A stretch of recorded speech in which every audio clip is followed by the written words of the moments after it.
Welcome back to அமுது kitchen. இன்றைக்கி ராகி அவுல் அடை எப்படி செய்கிறதுன்னு பார்க்கலாம். ராகி அவுல் நானும் எடுத்துருக்கேன் ஒரு கப் அளவுக்கு. இது ஒரு பெரிய பாத்திரத்தில் க்ளீன் பண்ணிவிட்டு போட்டுக்கலாம். இது கூட பொடியாக நறுக்கின காய்கறிகள் நீங்கள் சேர்த்துக்கலாம்.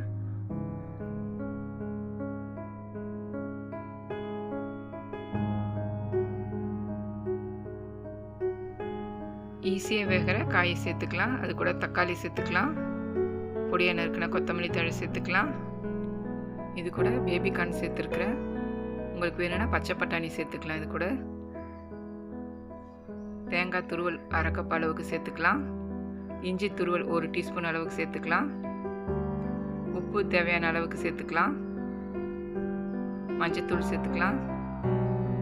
மிளகாய் பொடி 1 டீஸ்பூன் அளவுக்கு சேர்த்துக்கலாம். மிளகாய் பொடி வேணான்னா பெப்பரும் சேர்த்துக்கலாம். 1 கப்பு அவளுக்கு 1 கப் அளவுக்கு தண்ணி ஊற்றி கலந்து விட்டுக்கலாம். உங்களுக்கு ரொம்ப ட்ரையாக இருக்குன்னா இன்னொரு 1/2 கப்பு சேர்த்துக்கலாம். இன்னொரு அரை கப்பு தண்ணி ஊற்றி நல்லா கலந்து விட்டுக்கலாம்.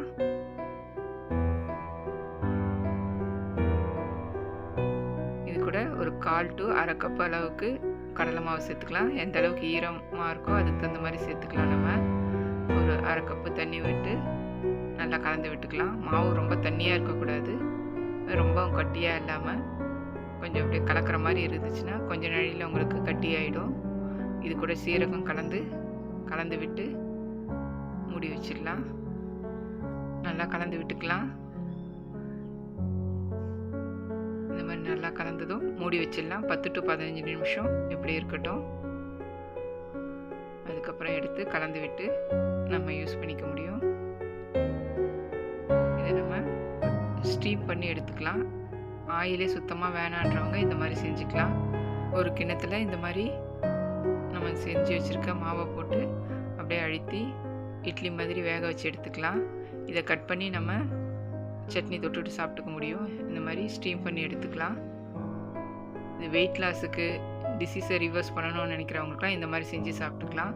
எண்ணெயே வேணான்றவங்க இதுவுமே டேஸ்ட்டாக இருக்கும். இல்லை எனக்கு கொஞ்சம் கிறிஸ்பாக வேணும்னா நம்ம அடை மாதிரியும் தட்டி சாப்பிட்டுக்கலாம். இதை அப்படியே ஸ்லைஸ் பண்ணி திருப்பி போட்டோம்னா நமக்கு தனித்தனியாக வந்துடும். ஸ்டீம்டு அவுல் அடை நம்ம எடுத்துக்கலாம். இந்த மாதிரியும் இதுவும் நல்லா டேஸ்ட்டாக இருக்கும். ட்ரை பண்ணி பாருங்கள்.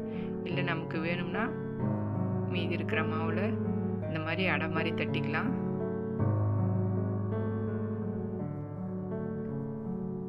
கொஞ்சமாக எடுத்து நல்லா உருட்டி எடுத்துக்கலாம்.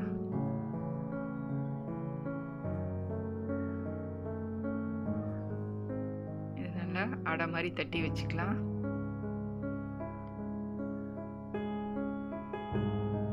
இந்த மாதிரி எல்லாத்தையும் தட்டி வச்சுக்கலாம். இந்த அளவுக்கு திக்னஸ் இருந்தால் போதும் உங்களுக்கு. ரொம்ப திக்காகவும் வேணாம், ரொம்ப மெலிசாகவும் இருக்க வேண்டாம். இந்த மாதிரி எல்லாத்தையும் நம்ம தட்டி எடுத்துக்கலாம்.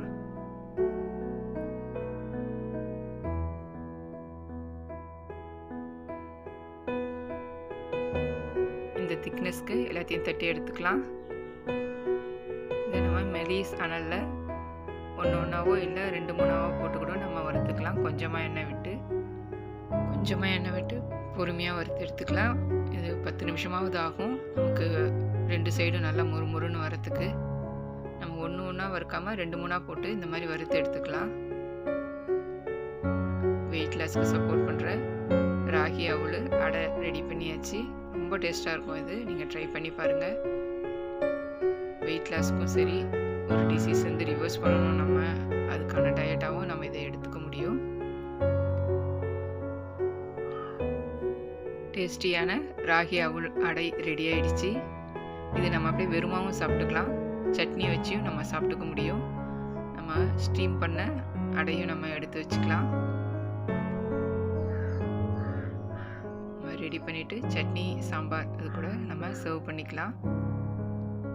நான் அவுல் வச்சு நிறைய ரெசிபீஸ் போட்டிருக்கேன். ட்ரெடிஷ்னல் ரைஸ் வச்சு நிறைய ரெசிபீஸ் போட்டிருக்கேன்.